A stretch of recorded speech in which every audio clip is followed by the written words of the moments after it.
So hello guys, तो weekly current affairs वाले video में अप्रैल महीने के तीसरे वाले हफ्ते का ये हमारा दूसरा वाला पार्ट है। बैकलॉग क्लियर कर रहे हैं हम इन वीडियोस के थ्रू। तो चलिए फटाफट से इसको भी क्लियर करते हैं।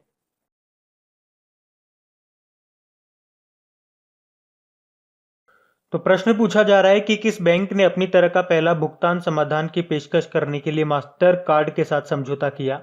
तो आंसर होगा आरबीएल बैंक। तो अभी आरबीएल बैंक ने पे बाय बैंक एप्लीकेशन के माध्यम से भारत में अपनी तरह का पहला भुगतान समाधान पेश करने के लिए मास्टर कार्ड के साथ समझौता किया है। ये एक मोबाइल आधारित उपभोक्ता अनुकूल भुगतान समाधान है। तो इस भुगतान समाधान के माध्यम से आरबीएल बैंक के ग्राहक दुनिया भर में स्टोर और ऑनलाइन दोनों में संपर्क रहित लेन देन कर सकेंगे। वैसे आपको याद होगा, एक्सिस बैंक ने अभी वियर एन पे कॉन्टेक्टलेस पेमेंट वेयरेबल डिवाइस को लॉन्च किया। उज्जीवन स्मॉल फाइनेंस बैंक की बात करेंगे तो ऑफलाइन कारोबार को डिजिटल बनाने के लिए एन स्टोर के साथ समझौता किया। और आईसीआईसीआई बैंक फोन पे के साथ फास्ट टैग जारी करने वाला ये पहला बैंक बना। आरबीएल बैंक की बात करेंगे, हेडक्वार्टर इसका मुंबई में है। इसके सीईओ विश्ववीर आहूजा है। टैगलाइन होती है अपनों का बैंक। वैसे आपकी जानकारी के लिए बता दूं, पहले इसका नाम द रत्नाकर बैंक लिमिटेड था, फिर 2014 में आरबीएल बैंक लिमिटेड हो गया। मास्टर कार्ड की भी यहाँ पे बात हुई है। तो मास्टर कार्ड का हेडक्वार्टर मिलेगा न्यूयॉर्क में। इसके सीईओ है माइकल मैबैक और इसके कार्यकारी अध्यक्ष है अजय बंगा।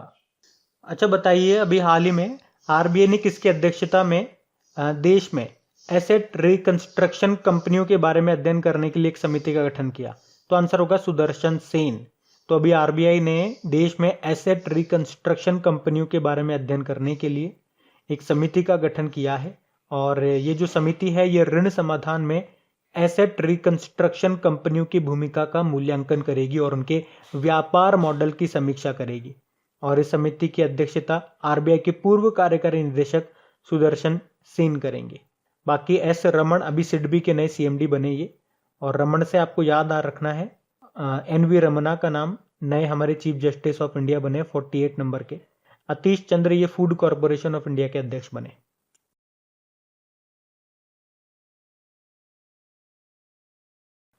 फिर बताइए, अभी हाल ही में किसने एशियन वेटलिफ्टिंग चैंपियनशिप में 119 किलोग्राम का भार उठा करके क्लीन एंड जर्क में नया विश्व रिकॉर्ड बनाया था? आंसर होगा मीराबाई चानू ने।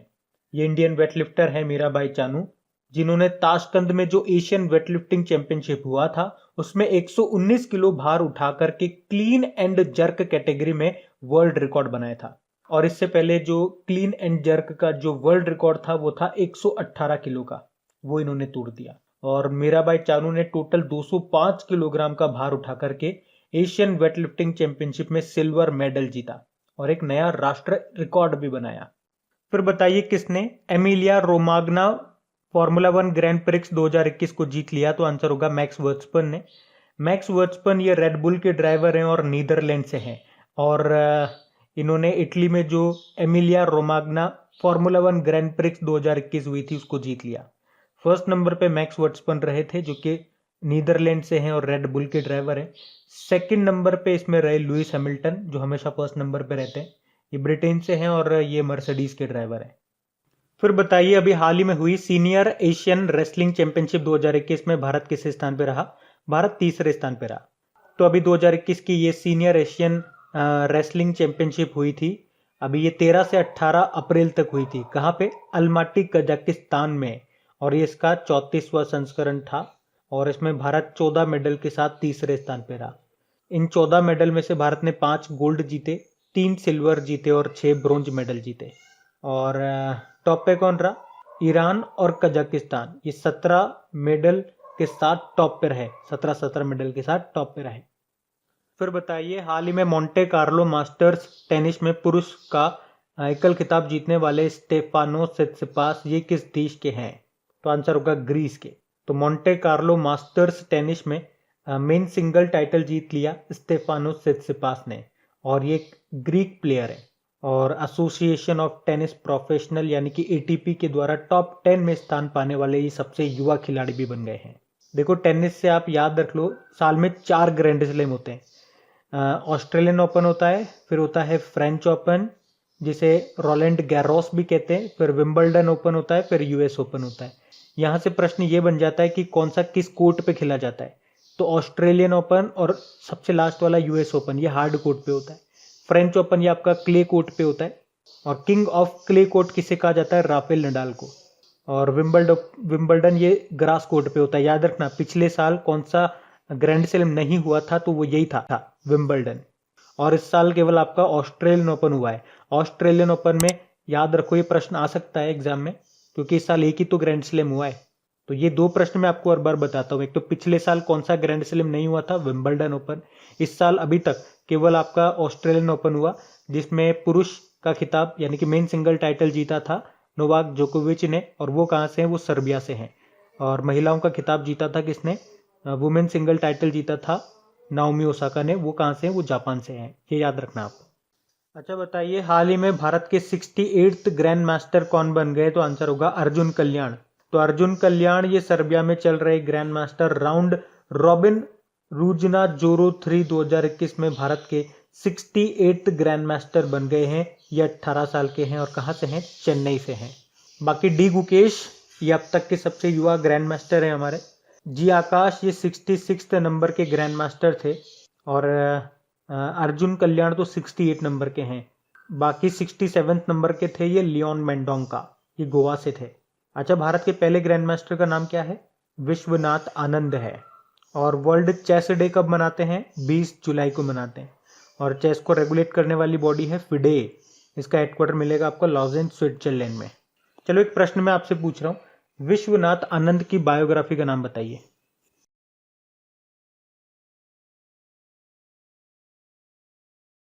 फिर बताइए, अभी हाल ही में किस देश ने भारत में पहला मेगा फूड पार्क शुरू किया? तो आंसर होगा इटली ने। तो और कहाँ पे? तो गुजरात में। गुजरात के मेहसाणा जिले में इटली ने भारत में अपना पहला मेगा फूड पार्क प्रोजेक्ट को शुरू किया है। और इसका उद्देश्य है दोनों देशों के कृषि और उद्योग के बीच तालमेल बनाना और इस क्षेत्र में नई और अधिक कुशल टेक्नोलॉजी, रिसर्चेज और विकास पे ध्यान केंद्रित करना। कौन की बात हो रही है? इटली की। इटली की कैपिटल रोम है। करेंसी यहाँ की यूरो है। प्रेसिडेंट है सर्गियो मटारेला। प्रधानमंत्री मारियो द्राघी हैं, नए बने थे। वैसे इटली में भारतीय राजदूत एम्बेसडर कौन है? नीला मल्होत्रा है, नीना मल्होत्रा। बताइए, पर्यटन और संस्कृति मंत्री जो हैं प्रहलाद सिंह पटेल, उन्होंने किस पर पहली ऑनलाइन प्रदर्शनी का उद्घाटन किया था? तो आंसर होगा रामायण पे। अच्छा, प्रहलाद सिंह पटेल इनकी कॉन्स्टिट्युएंसी क्या है? दामोह। तो अभी पर्यटन और संस्कृति मंत्री हैं प्रहलाद सिंह पटेल और इन्होंने ही रामायण पर पहली ऑनलाइन प्रदर्शनी का उद्घाटन किया।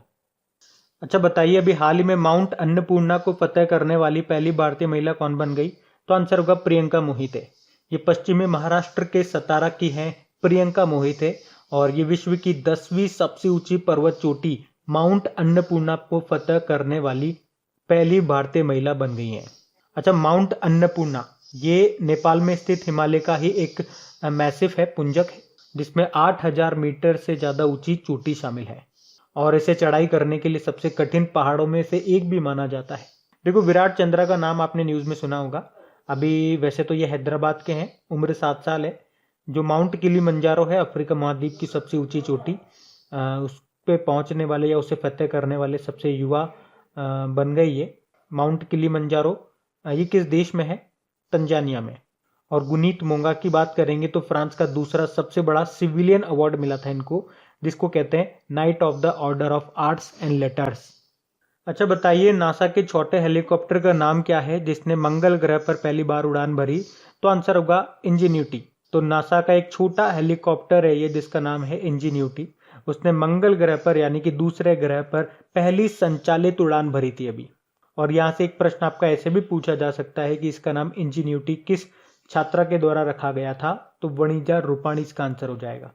और नासा अपना एक मिशन है, कौन सा मिशन? आर्टेमिस मिशन, जो कि एक मून मिशन है, वो उसे भेजेगा 2024 में। और हमने पढ़ा था कि ये इसके तहत पहली बार एक अश्वेत पुरुष और एक महिला को चांद पर भेजेगा नासा। अच्छा, नासा से भी एक प्रश्न बन जाता है, अब इसके नए एडमिनिस्ट्रेटर बन गए। चलो आप ही बता दो कमेंट बॉक्स में, डेली करंट अफेयर्स पढ़ते होंगे ना, बताओ नासा के नए एडमिनिस्ट्रेटर का नाम क्या है? आज काफी सारे प्रश्न पूछ रहा हूं मैं आप लोगों से। अच्छा बताइए, अभी हाल ही में चुनावी बॉन्ड दाता का नाम घोषित करने वाली पहली पार्टी कौन सी बन गई? तो आंसर होगा झारखंड मुक्ति मोर्चा। तो ये पहली पार्टी है जिसने उस निकाय का नाम घोषित किया जिसने चुनावी बॉन्ड के माध्यम से इसे दान किया था।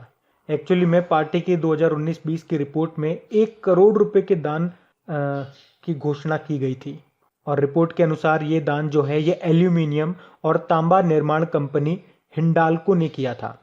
एक्चुअली में होता क्या है, जो पॉलिटिकल पार्टीज होती है ना, उनकी इनकम का सबसे बड़ा जो सोर्स होता है वो चुनावी बॉन्ड ही होते हैं, जहां से इनको बहुत सारा पैसा आता है।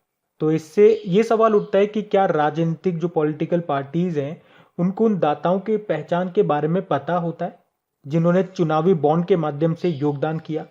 तो अब उत्तर हो जाएगा हाँ। झारखंड की कैपिटल रांची है, मुख्यमंत्री हेमंत सोरेन और गवर्नर है द्रौपदी मुर्मू।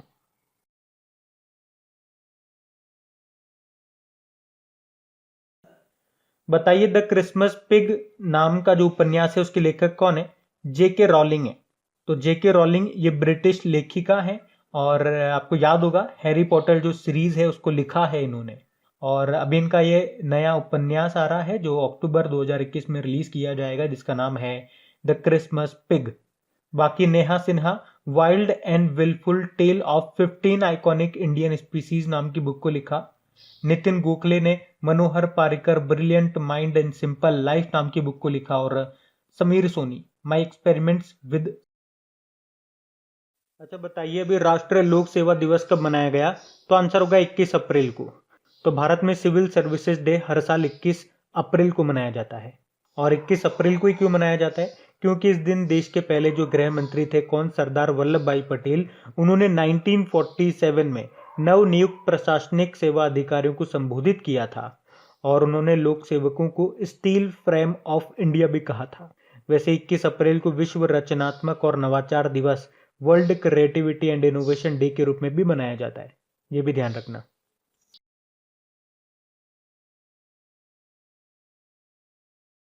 फिर बताइए हाल ही में किसके सह संस्थापक रहे चार्ल्स चक गैस्की का निधन हो गया? तो आंसर होगा अडोब।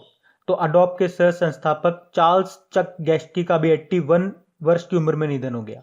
उन्होंने पीडीएफ तकनीक का विकास करने में मदद की थी। पीडीएफ आजकल सब लोग अवगत हैं पीडीएफ से। पीडीएफ की फुल फॉर्म क्या होती है बताओ जरा फिर? Portable document format. और इन्होंने 1982 में जॉन वर्नॉक के साथ मिलकर के सॉफ्टवेयर कंपनी एडोब की भी स्थापना की थी। और इन्हें 2009 में नेशनल मेडल ऑफ टेक्नोलॉजी से सम्मानित किया गया था।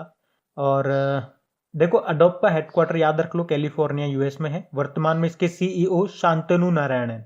गूगल के सीईओ कौन है वर्तमान में? सुंदर पिचाई है। माइक्रोसॉफ्ट के कौन है? सत्या नडेला है।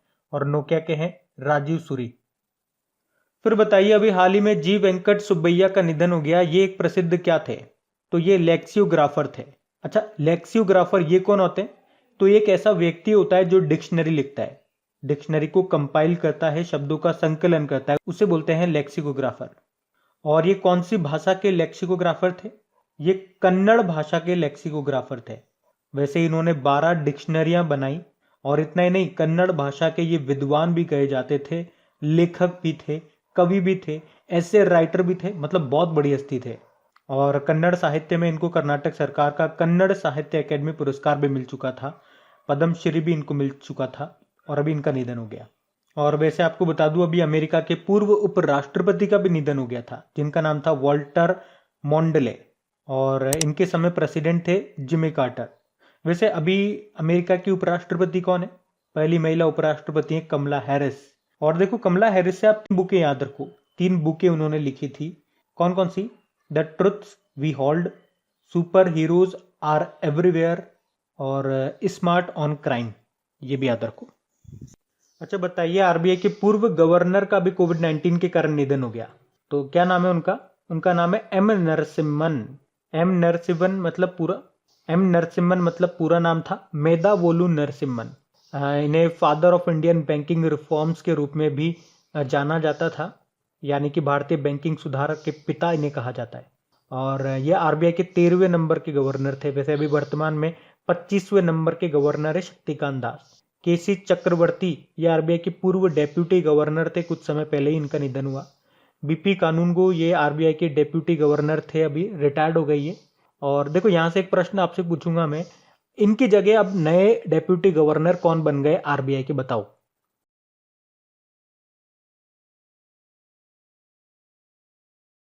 बताइए हाल ही में जारी हेनले पासपोर्ट इंडेक्स Q2 2021 में भारत की रैंक क्या है? तो आंसर होगा 84। वैसे आपको याद होगा इस साल के जनवरी में भी जो हेनले पासपोर्ट इंडेक्स आया था उसमें जो रैंकिंग आई थी उसमें भारत 85 नंबर पे था। टॉप पे तो जापान ही था। और अभी ये अप्रैल में जो ये इंडेक्स आया है Q2 2021 उसमें भारत 84 नंबर पे है। जापान तो टॉप पे बना हुआ है। और आपको पता है मैंने आपको बताया था इसका मतलब क्या हो गया? टॉप पे आने का मतलब ये हो गया कि जापान का जो पासपोर्ट है वो सबसे शक्तिशाली है, पावरफुल है। शक्तिशाली पावरफुल से यहाँ पे मतलब ये हो गया कि आपके पास अगर जापान का पासपोर्ट है तो आप बिना वीजा के ज्यादा से ज्यादा कंट्रीज में एंट्री ले पाओगे। और कितनी कंट्रीज में? तो अगर जापान का पासपोर्ट है तो 191 देशों में बिना वीजा के आप एंट्री ले सकते हो। और भारत की रैंक 84 है। इसका मतलब भारत का पासपोर्ट आपके पास है तो आप केवल 58 कंट्रीज में बिना वीजा के एंट्री ले सकते हो। फर्स्ट नंबर पे जापान है, सेकंड नंबर पे सिंगापुर है और भारत 84 है। फिर बताइए हाल ही में जारी विश्व प्रेस स्वतंत्रता सूचकांक 2021 में भारत किस स्थान पर रहा? 142 142 नंबर पे रहा है। कितने देशों में से? 180 देशों में से। और इस इंडेक्स में टॉप पे कौन सा देश है? नॉर्वे। नॉर्वे लगातार 5वें साल इस इंडेक्स पे टॉप पे रहा है। सेकंड पे फिनलैंड रहा और तीसरे पे रहा डेनमार्क। और इरिट्रिया जो है वो इस इंडेक्स में सबसे नीचे रहा 180वें स्थान पे। और इस इंडेक्स को कौन जारी करता है? Reporters without border.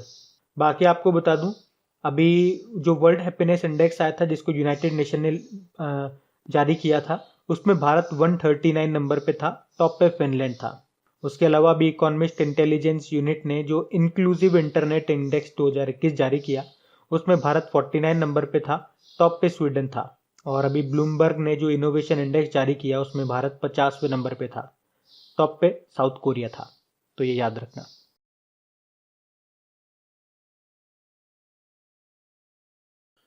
फिर बताइए अभी जस्ट डायल कंपनी के ब्रांड एम्बेसडर कौन बने? रणवीर सिंह बने हैं। आयुष्मान खुराना हमने पढ़ाई है, ग्लोबल स्मार्टफोन ब्रांड है टेक्नो, उसके ब्रांड एम्बेसडर बने। विराट कोहली वीवो के बने और अभी सोनू सूद इनको पंजाब ने राज्य के कोविड वैक्सीनेशन एम्बेसडर बनाया था। फिर अभी ग्लोबल स्मार्टफोन ब्रांड है टेक्नो और इसने किसे अपना भारतीय ब्रांड एम्बेसडर बनाया? तो आंसर होगा आयुष्मान खुराना को। तो ग्लोबल स्मार्टफोन ब्रांड है ये टेक्नो और इसने बॉलीवुड एक्टर आयुष्मान खुराना को अपना भारतीय ब्रांड एम्बेसडर नियुक्त किया है। और आयुष्मान खुराना से आपको याद होगा पिछले साल यूनिसेफ ने आयुष्मान खुराना को बच्चों के अधिकारों के लिए चलाए जा रहे अभियान फॉर एवरी चाइल्ड के लिए अपना सेलिब्रिटी एडवोकेट बनाया था। सोनू सूद अभी इन्हें पंजाब ने राज्य का कोविड वैक्सीनेशन एम्बेसडर बनाया था।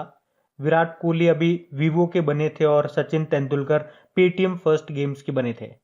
फिर बताइए अभी हाल ही में क्यूबा के नए राष्ट्रपति कौन बन गए? तो आंसर होगा मिगेल डियाज कैनेल। क्यूबा की कैपिटल हवाना होती है, करेंसी है क्यूबा पैसो और यहाँ के प्रधानमंत्री हैं मैनुअल मारेरो क्रूज। बाकी वो जोसा उस्मानी ये दूसरी महिला प्रेसिडेंट बनी है कोसोवो देश की।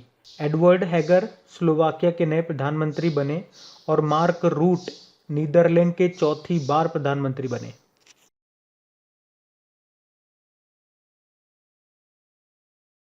फिर बताइए अभी विश्व लीवर दिवस कब मनाया गया? तो आंसर होगा 19 अप्रैल को।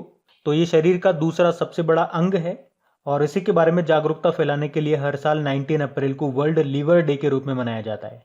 और इसकी थीम रही keep your liver healthy and disease free. Liver से देखो एक तो प्रश्न मैं आपको बताता हूँ जो अक्सर एग्जाम में रिपीट होते हैं, साइंस के प्रश्न है ये। जैसे कि आपसे पूछ लिया जाए कि जो भ्रूण होता है ना, भ्रूण, उसमें रक्त का निर्माण कहाँ पे होता है? लीवर में होता है। और मनुष्य में रक्त का निर्माण कहाँ पे होता है? अस्थि मज्जा, आप जानते ही हो बोन मैरो में होता है। और अगर लीवर खराब हो गया तो कौन सा रोग होगा? हेपेटाइटिस रोग होगा। बढ़ते हैं आगे। फिर बताइए अभी केंद्र सरकार ने धामरा नदी पर एक रोपेक्स जेट्टी परियोजना को मंजूरी दे दी। आपको बताना ये जो धामरा नदी है ये किस राज्य में है? तो आंसर होगा उड़ीसा में।